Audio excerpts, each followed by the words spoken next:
So yun guys, welcome to my channel. So for today's video guys, gagawa tayo ng plano about 1 million piso utang challenge. So yun nga, itong 1 million utang challenge natin, gagawa tayo ng paraan para makautang ng 1 million pesos sa isang financial institution.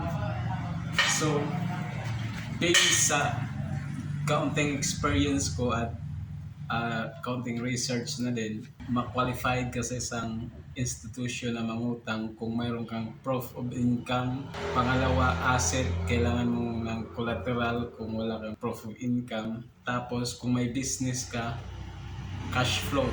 Dapat may cash flow yung business mo.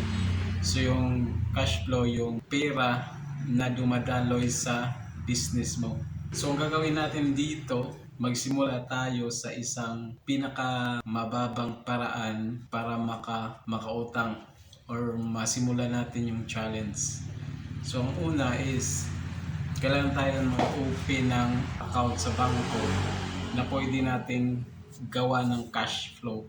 Pipili tayo ng bangko kung anong magugustuhan natin. Yung pipiliin natin yung mababa lang ang maintaining balance deposit. May 100k tayo dito. So medyo manipis lang siya kasi yun nga yung mga bagong pera ngayon sobrang nipis na.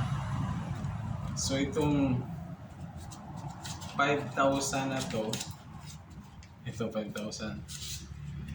So itong 5,000 na to, ito yung gagamitin natin unang deposit natin pang open natin sa pinaplano natin 1 million pesos utang challenge.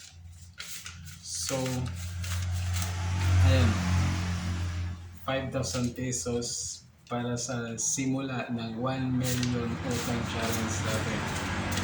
So pag nagawa na tayo ng cash flow sa ating account, most probably bibigyan tayo ng credit. Papautangin tayo ni bangko kung credible na tayo. Kung credible na kita nila na credible tayo at na tumatakbo yung business natin.